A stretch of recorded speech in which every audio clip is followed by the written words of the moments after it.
Asalaamu alaikum and welcome back to Reborn Muslim, the podcast all about being a revert to Islam. I'm your host Avalon, and today I want to talk about something that has been on my mind recently for several different reasons. Like it just keeps coming up in my mind, and I just really want to talk about it. So with that, let's just get into the episode, inshallah. In the name of Allah, Bismillah, let's get started. Okay, so I guess this is where I'll start with the episode. So something I've noticed is that we love to hear the stories of reverts who converted after seeing the excellent character and the kindness and hospitality of Muslims, right? Like they had Muslim neighbors. How many, like we've heard this so many times. Like if you're a revert or you're born Muslim, you've probably heard many stories like this. Somebody had Muslim neighbors, or they had a Muslim friend at school, or even like they visited a Muslim country and they were just blown away by the hospitality.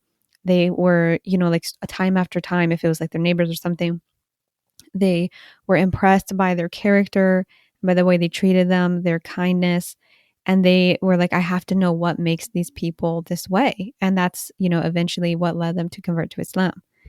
We've heard these stories so many times and we love to hear them because they're heartwarming and it makes us feel good as a Muslim community, right? Because we know like at least some of us are doing something right to where, people want to be a part of our religion just by looking at the way we act. So it's not hard to understand that people convert to Islam by means of Muslims, like obviously, like by means of like the character of Muslims, right? However, at the same time, I've noticed that so many Muslims are hesitant to even acknowledge the possibility that reverts who have already converted to Islam eventually might leave Islam, or at very least feel like they don't fit in the community and feel like they don't belong. Also because of the behavior of Muslims. Do you see what I'm saying? It's like somehow there's a disconnect between like, oh yeah, I can see why people become Muslim because of the positive behaviors of Muslims. But I can understand that people leave Islam because of the negative behaviors of Muslim. Like, oh no, that doesn't happen. But yeah, people become Muslim because like Muslims are nice to them. Do you see what I'm saying? There's a disconnect. So what I want to talk about today is this idea of pushing reverts away and not providing a community for them, specifically at the masjid. And I don't want to be negative. I try to always come at these topics from a positive perspective and give people credit where credit is due. That's why I wanted to start with the fact that so many reverts, like almost pretty much every revert in one way or another, becomes Muslim because of the beautiful character that they witness in Muslims. So I don't want to I don't want to downplay that, and I don't want to pretend that doesn't happen. And I want to give credit where credit is due, but this is seriously an issue, and I'm a revert to Islam, and I deal with it even still. And so many other reverts are dealing with it like in such a more drastic way, and so many reverts leave the faith in at least in part because of it. I can't say just because of it, but I would say in part because of it. So this really needs to be discussed. And specifically what I want to look at is the masjid, the location of the masjid, because realistically, if you're looking at reverts, we're usually in non-Muslim countries, right? And if you're in a non-Muslim country, where are you going to hang out with other Muslims? Where are you going to meet other Muslims? Where are you going to practice your faith? It's at the masjid. So I'm going to be looking at it through the perspective of the masjid, especially because this is the house of Allah SWT, and it should be a comforting place. It should be a welcoming place. It should be somewhere where you can have community with other people who are just as dedicated to following Allah SWT. And unfortunately, a lot of times it's not. So let's talk about it. So every time I've talked about this topic, because I've talked about it many times on social media, in different ways, like just kind of alluding to the topic, or, I feel like this is the first time I'm like really going deep into it, like doing a deep dive. But I've talked about this many, many times because it's such a big issue. Every time I talk about it, without fail, somebody or usually multiple people will tell me, well, you shouldn't be going to the masjid to make friends. They'll also say, well, it's not a requirement for women to go to the masjid anyway, so why do you even go? People literally tell me that. If that sounds crazy to you, a lot of people tell me that. Okay, that's a very common response I get. And another thing people will say is like, well, it's not really our job to cater to you, right? If you want to make friends, why don't you talk to us? Why don't you be nice to us and then we'll be nice to you? Well, it's not like our job to go up to you and talk to you just because you're alone. These are some of the responses that I get. So first of all, let's talk about the you shouldn't be going to the masjid to make friends argument, or like people who, use that as a rebuttal. Well, okay, the masjid's not a comforting or not a welcoming place. Well, you shouldn't be going there to make friends. Okay, that's really interesting because it's usually the exact same types of people who will respond when you say, I'm a revert and I'm looking to get married and it's really hard to find someone. What do they respond with? If you're a revert, you already know. Go to the masjid. Go to the masjid to find someone. That's what I hear this all the time. It's like literally the blanket statement. It's like the response that requires no thought, no energy. It's just like the automated response when somebody's looking to get married, not just reverts, but like when someone is looking to get married and they're having a hard time, go to the masjid, meet someone at the masjid. I hear it all the time. So basically you're saying that the masjid is a good place to find a spouse, but apparently it's not a good place to find friends, and we shouldn't find friends there. And if not the masjid, then where? Because again, for us reverts, like 99% of the time, we're living in a non-Muslim country. So where are we supposed to find Muslim friends? And I completely agree with the statement that like the purpose of going to the house of Allah, going to the masjid, is not just to make friends. I completely agree. That's not the purpose. We go there to increase in our ibadah and our acts of worship to our creator, like to worship our creator. We go to pray and we go to learn. Like that's the purpose of the masjid. I completely agree that we shouldn't be just using it as a place to socialize. And unfortunately, it is used that way sometimes, where it's like people just go literally to be with their friends and they really aren't even concerned with like prayer or anything. And that's not appropriate. So I completely agree that we should not be using it in that way. And it should be at its core a place to worship Allah. Obviously, it's a house of Allah. However, sometimes people use this argument of you shouldn't be going to the masjid to find friends as an excuse for being unfriendly and even exclusionary at the masjid. And basically what you're telling people, what you're telling reverts when you say you're not supposed to go to the masjid to find friends, like what, you want us to be, nice to you and go up and talk to you. Well, that's not the point of the masjid. What you might be saying those words, but what a lot of times we hear through those words is go find a community, go find friends somewhere else. Because think about it. If you're saying the masjid is not the place to find friends, okay, then it must be somewhere else, right? So if you're telling us to go find friends somewhere else and go find a community somewhere else, you know what will happen? We will.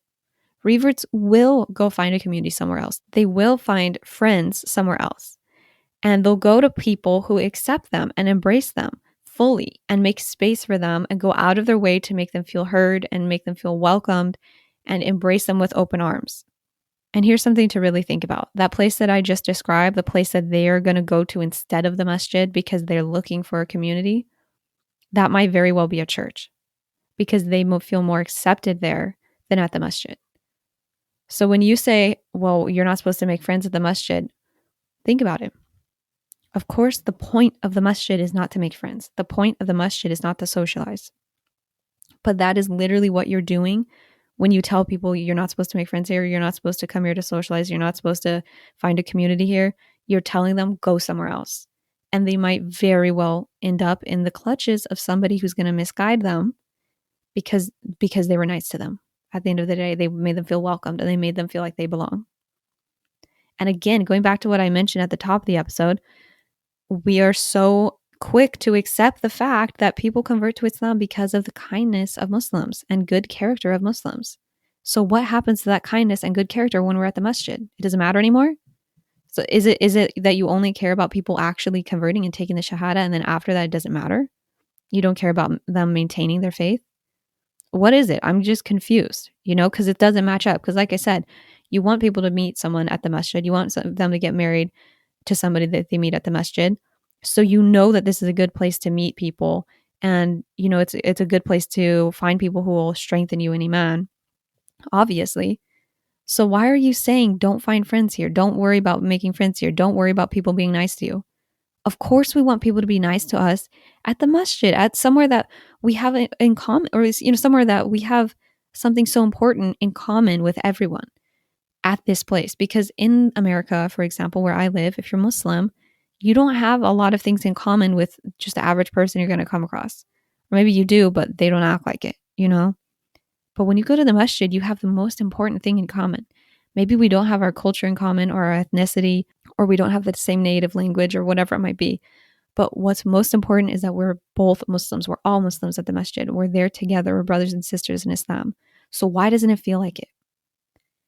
Why doesn't it always feel like it? And some masjids do such a good job welcoming people in, making people feel welcome, making people feel like they belong. But so many masjids are failing in this way. They're falling short, and they're catering to the existing community rather than, and also perhaps catering to people taking their shahada.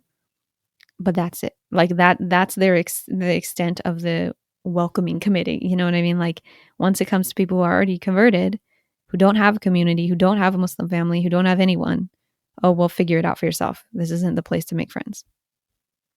There's a disconnect, and we really need to think about this.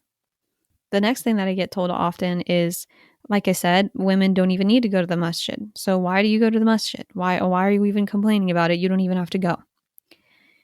This is also so baffling to me. And it just like there's a disconnect here as well, because I'm not sure when it became the norm for us to do the bare minimum as Muslims.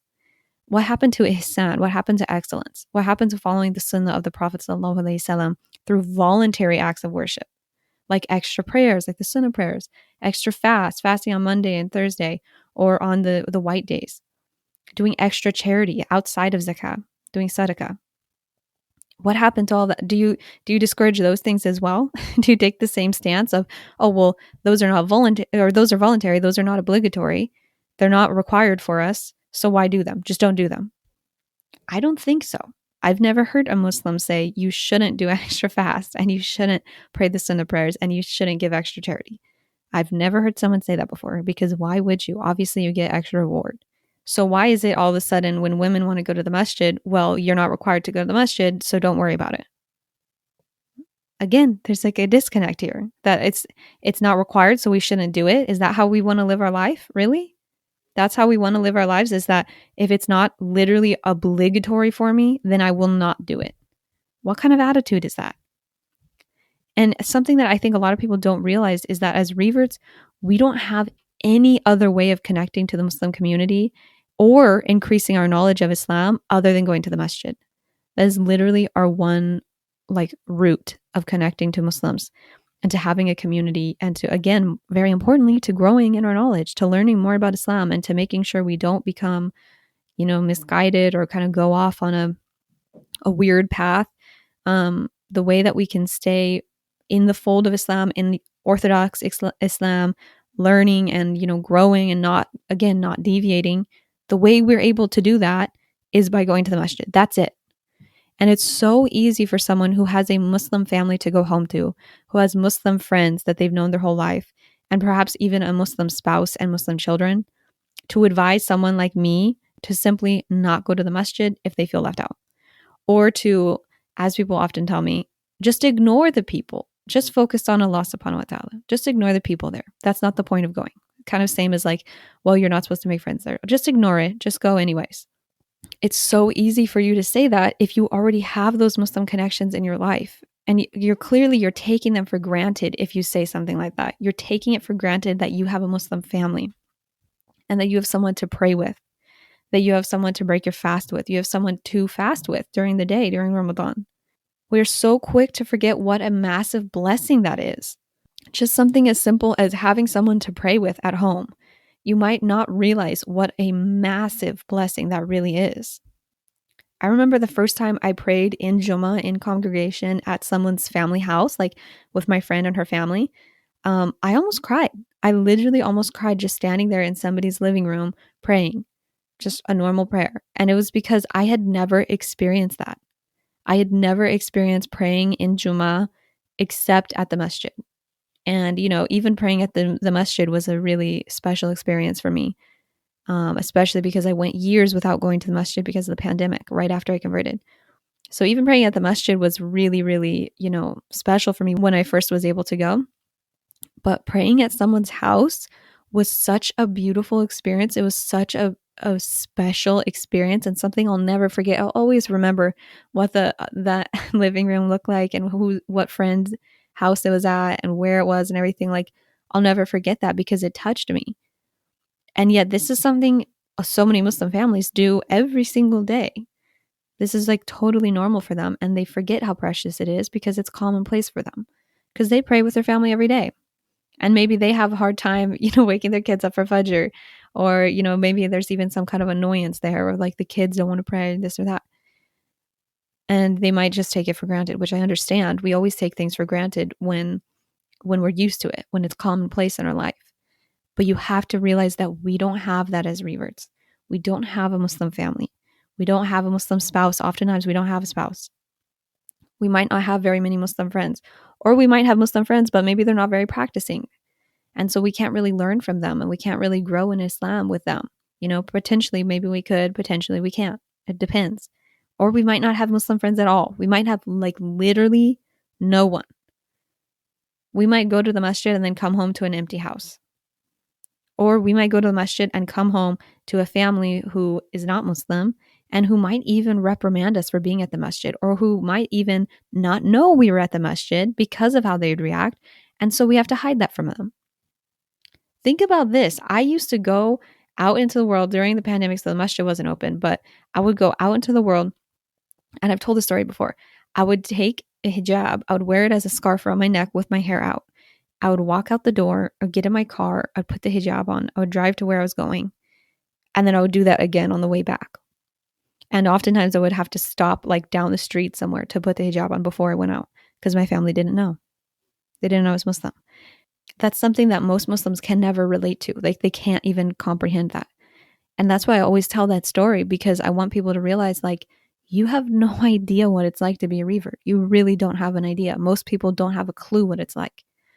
Like, these are experiences that you would have just never even thought of someone having. And that's common for a revert. That's very normal for a revert to come home from the masjid, and either they're hiding it, or it's like, at least it's an uncomfortable topic to discuss with their family, if not something that their family will openly criticize them for and make them feel like they shouldn't keep going. And you know what? Like I said about feeling like, okay, well, if you don't want me to be at the masjid, then I'll go somewhere else. Think about that paired with the fact that their friends and family might be telling them not to go to the masjid. I might be discouraging them from acts of ibadah, from acts of worship, from spending time with Muslims, from worshiping Allah. The people in their circles might be discouraging them from doing that. And then they go to the masjid and they feel like they don't belong. And then people like me speak out about this topic, and people say, well, just don't go to the masjid then. Or, well, get over it. Or, well, that's not the purpose of the masjid. Think about all of those things boiling up together. There's nothing left. Why would they keep going to the masjid? Sometimes I think back and I'm like, it's a wonder that I kept going. Honestly, alhamdulillah. And that so many reverts keep going. And it shows, like, I think for a lot of reverts, it shows their dedication to the faith. MashaAllah, because they keep going even though everyone is against them. At least it feels that way. Everyone is saying, basically is making them feel like they shouldn't be at the masjid, even Muslims. And you might not realize that. You might not think that that's the case. You might not think that your masjid discourages reverts or makes them feel like they don't belong. But it can be the smallest thing. You don't understand how sensitive it feels, or how vulnerable reverts feel to go to the masjid for the first time, the second time, even for the first year. We are so vulnerable. We feel like imposter syndrome. A lot of times, at least I did. I felt crazy imposter syndrome. I felt so like I was in the wrong place, or I was doing something wrong. Like I didn't know if I went in the right way. If I didn't know if what I was wearing was appropriate. I felt so sensitive. And then it's like, if somebody just like stares at you and doesn't say hi, or if you say salam to someone and they don't say salam back, or if like just like little things like that, just little things where it's like somebody could have done something nice and they chose not to. It builds up, man. It really affects us more than you think. And people love to say, well, you're just too sensitive. Your reverts are too sensitive. You have no idea what we're going through. Wallahi, you have no idea. And if you went through the experiences that reverts go through, not just after converting, but the experiences that lead them to Islam, we often go through crazy trauma that leads us to reevaluate our life and become Muslim. If I'm just being honest with you, if you had an idea, if you lived that life for one day, you would not say that we are sensitive. You would never say that again. And the craziest part of this all is that this is not actually just a revert issue. this is not just an issue that affects reverts. And this is something that I've learned so much through the years over and over, is that I'll talk about an issue and be like, hey, this is something that's affecting reverts. And, the comments I get or people responding to me say, a lot of them are from reverts, and they're like, hey, I experienced this exact same thing. Like that's totally true. But a lot of the times I'll get responses from born Muslims saying, just to let you know, this happens to me too. This isn't even just for reverts. And I think that feeling left out of the masjid is definitely something that I hear echoed from born Muslims. I hear it from born Muslim sisters who say they feel like they don't belong at the masjid, and that they don't have a group of Muslim friends, and they feel like it's impossible to like almost infiltrate an existing group of Muslim girls. You know what I mean? Like they want to become friends, and like there's Muslim like groups, there's groups of Muslim friends, sisters, and they want to be a part of that group, and they can't. Like back in like middle school stuff, like high school stuff. Like they feel like they don't belong and they aren't accepted by them. I hear that a lot from born Muslims. And not to mention the countless born Muslims, brothers and sisters who are tirelessly looking for a spouse, who are looking for a spouse for years and years and coming up empty despite being pious young men and women with good hearts, good people, and like perfectly good husband or wife material. And they're looking and looking and looking, and they can't find a spouse. Like there's an issue of Muslims feeling lonely and not feeling like they belong, not feeling like they have community, not feeling like they are, not just not feeling, but not having a spouse, not being able to find a spouse. Like this is a much broader issue than just the way reverts are treated. And of course, I always come at things with the framework of like either how does this affect reverts, or how does this affect people who are interested in Islam, non-Muslims who could potentially become Muslim, because that's the background I'm coming from. But the reality is this affects so many more people than just reverts. This affects born Muslims too, even if they don't talk about it. And I think that this could also be a reason that people end up leaving the faith, or at least becoming very distant from the faith. Because I know so many Muslims, at least growing up, I knew so many who don't go to the masjid, who don't spend time around Muslims, who just, they have non-Muslim friends, they have non-Muslim, unfortunately, girlfriend, boyfriend, and maybe they pray sometimes, and that's about it. Like that's so common. Honestly, that is so common in America. I come across Muslims like that all the time, or at least I used to. Maybe not as much now because of my circles now, alhamdulillah. But that was such a common experience that I would like, it was such a common thing that I would see before. And I think that this is part of it. I think that the masjids are not always a welcoming place. And I think that at the core of the issue is that some Muslims will undermine the importance of their behavior at the masjid and just with Muslims in general. But again, I'm talking about it through the context of the masjid because I feel like that's the most relevant location that these things happen. I feel like people undermine how important it is for them to reach out a hand to people, to just be nice to people, to ask how they're doing, ask if they're new, if you've never seen them at the masjid, just introduce yourself, just talk to them for a few minutes. People really seem to think that that doesn't matter at all. And they seem to think that the way they behave with people, the way they treat people at the masjid will make zero impact on them. Like it won't make them, won't put them off at all, won't make them want to avoid coming to the masjid at all. And then there's this sense of like hyper individual responsibility that I've noticed when people do leave the fold of Islam, is like, it's always like, oh, well, you know what? They just left. They were just misguided. Allah guides whom he wills. And of course he does. It's everything happens to Allah's will, to Allah's qadr, his destiny that he's planned for us. However, I think that there's a lack of responsibility that we're taking when we see somebody leave because they felt rejected over and over and over. And they felt like they didn't belong at the masjid. And so finally they just decided, I guess I don't. I guess I don't belong at the masjid. I guess I don't belong in Islam. Born Muslims or reverts. This happens to all kinds of Muslims. And it's so easy for us to be like, well, couldn't be me, like that's just like, they're just misguided. That's just what happened to them. But it seems that we don't stop and think, did I do anything that contributed to that? Did I not do anything that could have prevented that? Could I have done something to make them feel more comfortable when they came to the house of Allah?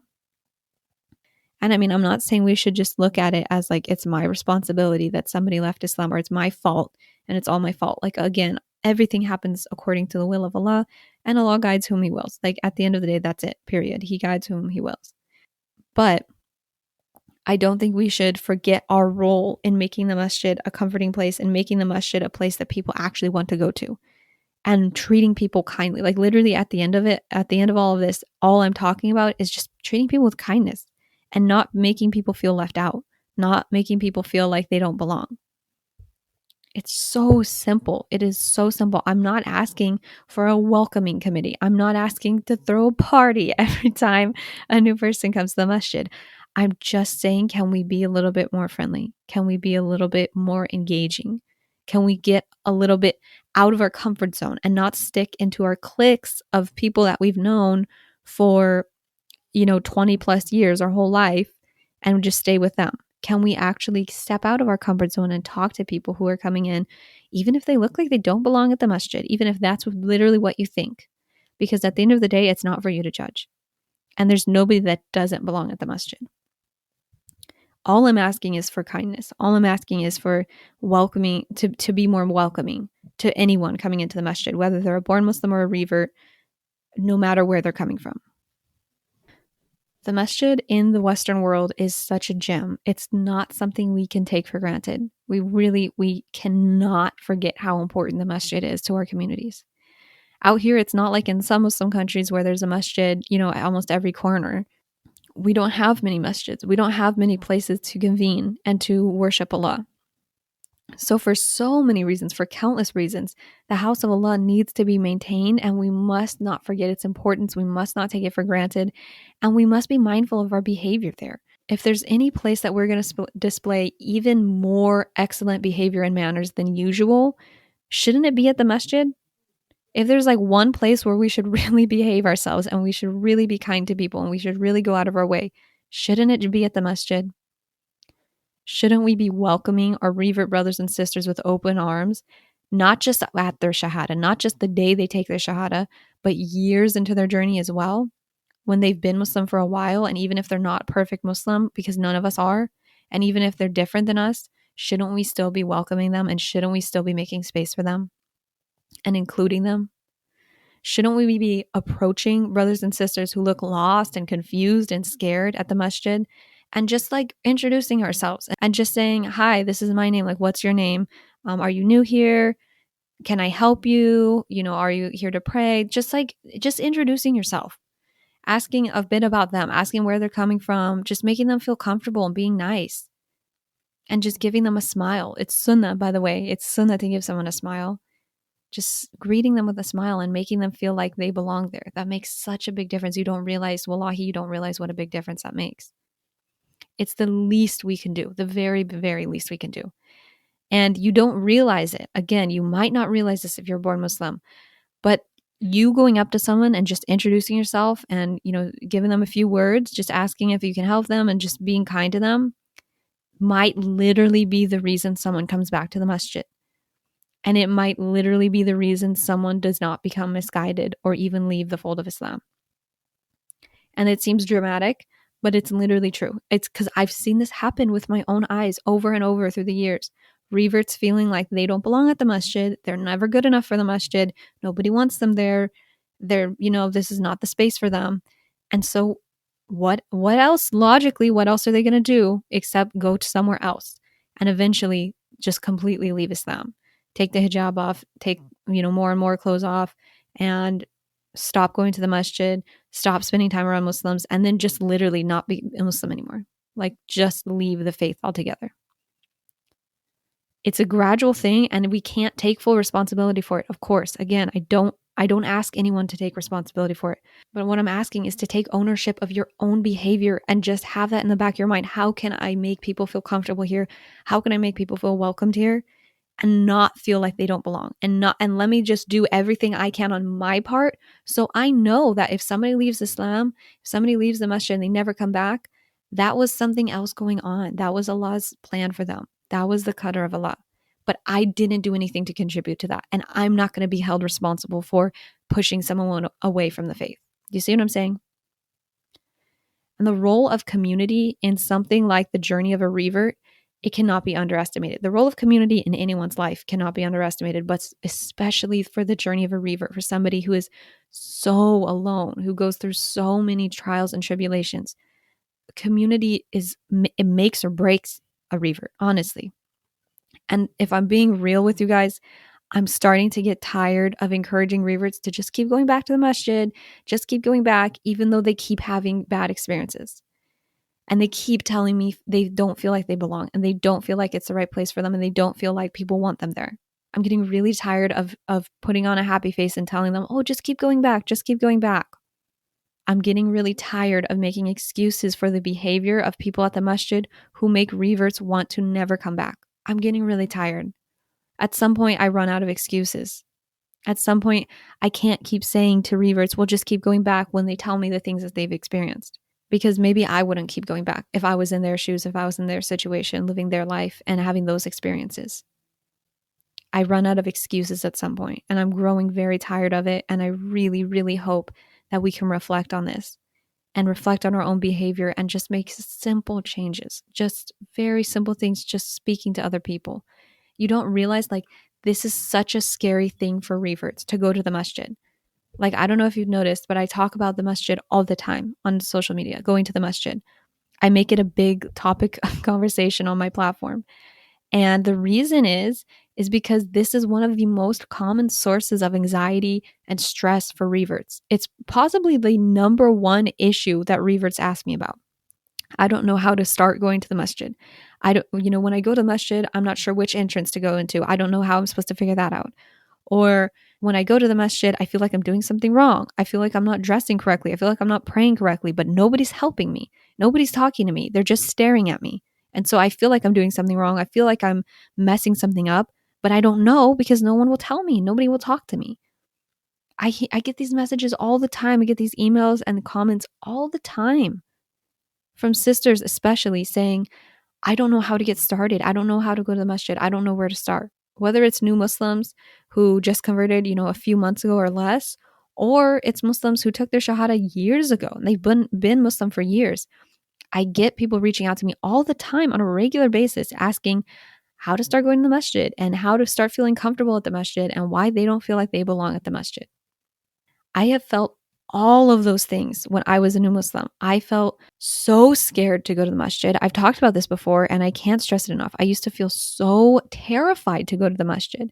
I felt so uncomfortable. I felt like I was doing something wrong. And especially for my situation, which a lot of other people had the same situation or experienced the same thing, I converted on the first day of lockdown in 2020. So I converted at the masjid. I took my Shahada at the masjid. And the next time I went to the masjid after that was like maybe almost 2 years later, at least like a year and a half later. So think about all of that time I had before going to the masjid for the second time, it was just like anxiety brewing and like, what am I supposed to do? And like, the more I learned, the more I realized I don't know.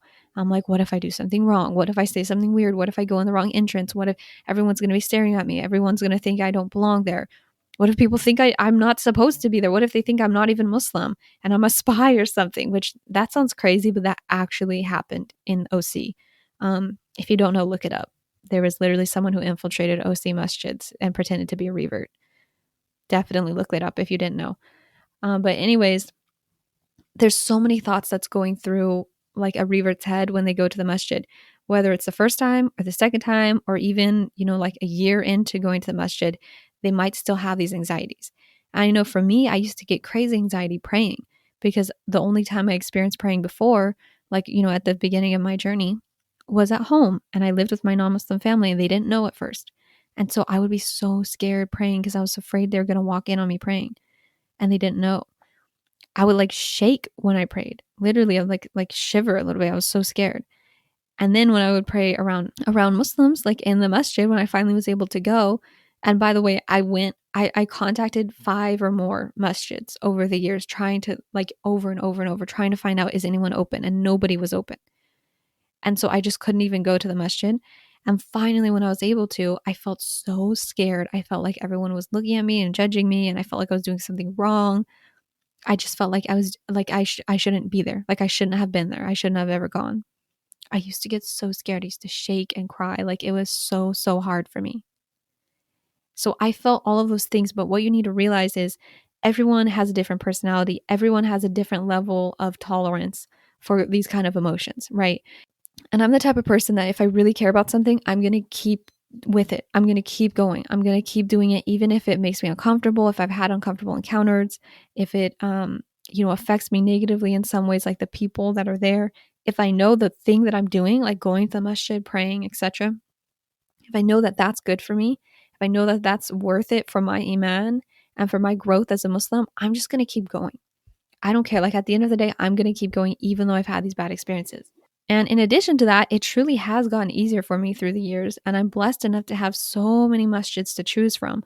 So if I go to one masjid and the vibe is just really weird and I never have a good experience there, guess what? I can go to another one. And that has happened to me. And so I don't go to some masjids and I go to others. And so it's gotten easier for me over the years, along with the fact that I'm just the type of person who's just going to keep going back no matter what. However, some people, many people, are more shy than me. And even I'm pretty shy at the start. Like if you get to know me, like I'm pretty shy as a person.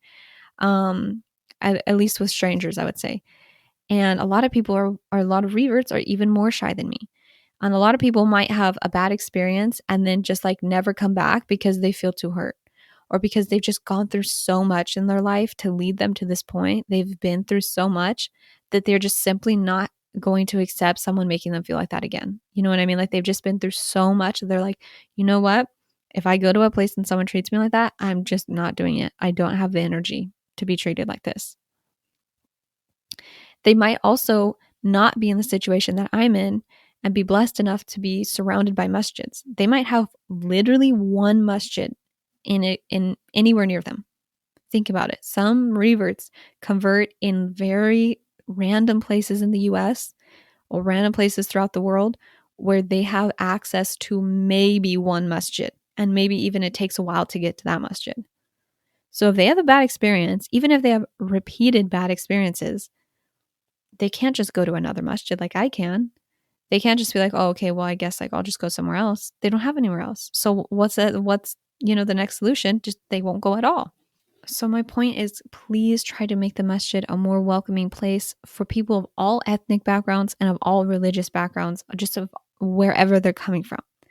And that can be such a small thing, such a small contribution on your part. You might have to put in such a low amount of effort, so little effort, in order to make that happen and make the masjid a more welcoming place. And I also want to acknowledge that the masjid in the US, it doubles as a cultural center. That's just the reality. Whatever you want to say about it, that is the reality. The masjid is not just a religious center. And that's something that I've had to come to terms with as a Muslim. And I hated it at first because I'm like, why are we treating it like it's just a place for culture? But I've come to like understand it more over the years because I realized that growing up in the church in America, that was not a cultural center. I didn't go to, there are churches that also double as that. I went to, actually, now that I think of it, as a child, I went to a Chinese church because I grew up in a Chinese town, and I went to a Chinese church. And the first sermon was always delivered in Mandarin, and then the second one was in English. And people did go to commune and to be with people from their culture. And they brought their traditional foods. We'd have potlucks, best potlucks ever. But like, so even the church can be a cultural center in the US, like any religious institution can. But I feel like the thing is with the masjid, automatically it's a cultural center. You know what I mean? Automatically it's serving that purpose because Muslim communities in the US are vast majority immigrant communities, or at least, based on immigrant communities, like they're from different cultures. So automatically the masjid is going to serve as a cultural center. And I understand that. And I've over the years, again, my opinion on it has kind of become more nuanced. And I don't necessarily think that's a bad thing now, because I understand people want to be with the people who get them and come from their culture and, make the same food as them and speak the same language as them. Like I get that. And I don't see anything wrong with that. However, it shouldn't be the primary role of the masjid to the point where we make people who are not a part of our culture, we make them feel left out. Like if you have a masjid that's mostly Pakistanis, it's mostly Desi. There's nothing wrong with that. Most of the masjids I go to are Desi masjids. Some of them make me feel like because you're not Desi, you don't belong here and make me feel uncomfortable. Others don't ever make me feel that way. Never make me feel that way. And I don't even think about the fact that I'm different when I'm there because they welcome me in and they give me Desi food and they give me Desi clothes and they just make me feel like I'm a part of their culture. They don't make me feel like because I'm different, I don't belong there. They welcome me in and they want to hear about my experiences. They want to hear about where I'm coming from and they share their experiences and their culture with me. It's so beautiful. And it's like, why can't every masjid be like that? It's a beautiful thing. We should not be thinking about how we're different when we're at the masjid. That should not be, it shouldn't feel like there's a magnifying glass on our differences, on the fact that we're from a different culture. We shouldn't have people making us feel like we're left out. We really need to step up and go out of our way to make people feel safe and comfortable at the masjid, whether they're a born Muslim, whether they're the same culture as us or different, and whether they're a revert or not. The last thing I want to mention is something I've kind of already said, which is that it really has gotten easier for me over the years. Not necessarily because everyone has become nicer to me, unfortunately, but more because I've gotten thicker skin and because I've learned what I like each masjid for. Again, as I've said, I live in Southern California. I'm very blessed to have a huge Muslim community, and that means lots of different masjids. So some masjids I'll go to out of convenience for Jummah or for Taraweeh prayer in Ramadan or just for a normal prayer, just for a random prayer, because they're super close to my house and it's a nice masjid, it's clean and, a nice facility, and I'll go there and pray. But I know ahead of time when I go there, I'm probably not going to be speaking to a single soul the entire time I'm there unless I initiate the conversation. And even if that happens, the conversation might still not, go anywhere. I already know that ahead of time. Probably no one's going to be talking to me. But, over the years, you learn that, and then it's not as bad. It's like, I know what I'm getting myself into. I'm going there to pray, and that's it. That's fine. Or I'm going there for a class. No one's going to talk to me, but I'm going to learn, and then I'm going to go home. That's fine to know that ahead of time. Other masjids I go to because they're so open, they're so inviting. They have programs for reverts. They make us feel comfortable. They incorporate us into the community with born Muslims as well, not just with other reverts. And I go out of my way, even though it's a far drive, I'm going to go out of my way to go to that masjid because of the sense of community I feel. And just in case you live in the Southern California area, the masjid that comes to mind for me when I talk about masjids like this that are so open and inviting is IAOC. That's Al Farouk. It's Islamic Institute of Orange County in Anaheim, California. This is like, for me at least, like every, no masjid is perfect. No masjid is exactly what it should be. Everyone has issues, whatever. But this masjid is like my sense of what every masjid should be striving for, at least in the aspect of their revert program, having a new Muslim program and inviting people in, welcoming people in, and making them feel like they belong and making them feel like this is a place for them too. No other masjid I've been to feels like that, honestly. Other masjids are more inviting and some are not as inviting, but that one particularly, and I'm only giving this recommendation just in case you happen to live in, the OC area or you're visiting California at any time, Southern California, because I really I recommend everyone experiences going there at one time or another if they can. It's crazy. I don't experience this anywhere else. You can go to that masjid at any time and you might be praying next to someone on your right that's American, white, black, American, whatever it might be. And on your left, they're Hispanic or they're Desi or they're Arab or they're Chinese or literally you never know who you're going to see at that masjid because it's so diverse and there's people from so many different walks of life and they have such a strong revert community as well. It's so amazing. And I just never feel like I'm left out there. I never feel like I'm not supposed to be there. And so I'm just recommending that masjid just for anyone who might be nearby and just to tell you that there are places like that. And we should all be striving to be more inviting like that. We should all be striving to have at least something for new Muslims, some kind of program to help them, to avoid them going down a path and getting misguided. which will happen if they're left to their own devices and just looking things up online. Not because of anything wrong with them, but because there's so much misinformation. We need to have something there. Just even if you don't have a program just for reverts, just something to welcome them in and say, hey, here's this class going on. Come with us to the class. It's not just for reverts, but we'd love to have you. You know what I mean? Just welcoming them in. And they do such a good job of that at IAOC. And that's why it's always been like, when I say my masjid, that's what I'm talking about. Even though it's not necessarily close to me, and there's way closer masjids to me, that's what I mean when I say my masjid, because that feels like home to me. And no other masjid feels like home, like in that way at least. So this episode ended up being a lot longer than I expected. So I'll try to wrap it up now. But I think the last thing I want to mention is the fact that, people still look at me weird at the masjid. People still make me feel left out. And in some cases, in more obvious ways than others. Like the other day, I was praying tarawih at a masjid, and the sister to my left of me in the line, in the prayer line, was so far away that like I wasn't even sure what was going on. Like she kept scooting further and further away from me during the prayer, in fact, to the point where like 2 people could have fit in between us. And like I didn't even know what to do because she was so far, because if you didn't know, you're not supposed to have gaps in between each other while you're praying. You should be shoulder to shoulder. So I was like, I just felt, I couldn't help but think, is it just because it's me? It's because I'm the weird one here. Like I'm the odd man out and I'm different than everyone else. And so she doesn't even want to be next to me. And only Allah knows. I don't know what was going on, but it was very strange. And that's not the first time something like that has happened to me. I get stared at all the time, and I get people asking me weird questions. And that's not to say that people are not also nice to me and say nice things to me. Like, of course that happens too. But I'm just saying, like, it still is hard sometimes. And I can't say that there's been a huge transformation in how I'm treated at the masjid. Probably on account of the fact that I go to many different masjids. And so I don't like make one my home base other than IAOC, like I mentioned. I try to go there as much as I can, but I don't really make one like my place that I go all the time. And even if I do go all the time, like not always the same people would be there, So it's really not just the people who are there like treating me bad. That's not the only issue.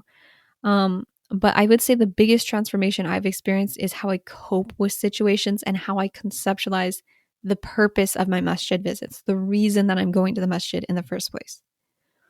Like I already mentioned, I might be going to the masjid literally to pray and come home. Or I might be going to the masjid to go to class and then see my friends afterwards. And we're going to be there together. So then we're going to go get coffee or something. You know what I mean? Or I might be going to the masjid to go to my Arabic class. But afterwards, I might link up with sisters because they just happen to be there. Everything, it depends on like what masjid I'm going to, why I'm going. So I'm able to understand that ahead of time and not get my feelings hurt. And so like I know when I'm going to go to certain masjids, no one's going to talk to me. No one's going to acknowledge me. But I already know that. And that's not why I'm going there. I'm not going there for friendship. I'm going there to get my prayer done. You know what I'm saying? So it gets easier over time for that reason. At least for me, it has. And in addition to that, I have learned to step out of my comfort zone of being so shy. And I do try to talk to sisters that I encounter at the masjid. I do try to make the first move because I know there is some validity in what people say when they're saying, well, why don't you ever say the first thing? Why don't you ever speak to someone first? So I do. I try to do that now. I try to just give people salam and just, have a chat with them. And they don't always reciprocate, honestly. They're not always interested in talking to me. And sometimes they're very shut off. But sometimes they're not. Sometimes it starts a really like nice conversation and even a new friendship. Or at least gives me a sense of comfort knowing that, there is someone at the masjid who will engage with me. There are people who are nice to me. They just weren't talking to me first because maybe they're shy.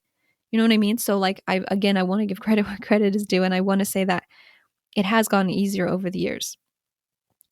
But the takeaway message of the last thing I want to say is that reverts, please keep going to the masjid. I know I just said that it's difficult for me to say that because sometimes people do not treat reverts correctly at the masjid. But it will get easier one way or another. Either you're going to get thick skin and you're going to keep going to the masjid because it's the right thing for your iman and it's good for you, even if you're not going to make friends there. or it's going to get easier because you are going to make friends and you're going to feel more comfortable and you're going to have a community. But no matter what, it's always worth spending time at the house of Allah. It's always worth continuing to go. And born Muslims, please try to be mindful of those around you at the masjid. If you ever notice someone who looks alone or lost or confused or scared, please just take a moment to talk to them. Even if all you give them is a smile, again, it's sunnah. It's a charity to smile at someone. Just smile at them and just make them feel comfortable. But please try to go out of your way to talk to them and to make sure they feel comfortable and to make sure that they're not confused about anything. And if they are confused, that you clarify it for them. And just, it might seem so simple to you, like which entrance am I supposed to go into? But that might be a huge cause of anxiety, a huge source of anxiety for a revert. And you could help them so much by just sharing basic information like that and just answering their questions. And again, you might be the reason someone feels comfortable to come back to the masjid. And think about the reward of that, inshallah, that if somebody would not have come back to the masjid if it weren't for you. Think about that. Think about how much you'll benefit them by just saying hi and just like answering their questions and just making them feel like they're not alone, and maybe even giving them your number so they have some point of contact. Think about how much you're going to benefit that person and how much that means in the eyes of Allah subhanahu wa ta'ala that you made someone feel more comfortable at the masjid, at his house, the house of Allah, and you helped somebody keep coming back to the masjid. Think about that. May Allah bring our Ummah together and soften our hearts to our brothers and sisters in Islam, whether they're reverts or born Muslims, no matter where they're from or what culture they come from. Ameen. Thank you so much for listening, and I'll see you again very soon, inshallah. Asalaamu alaikum.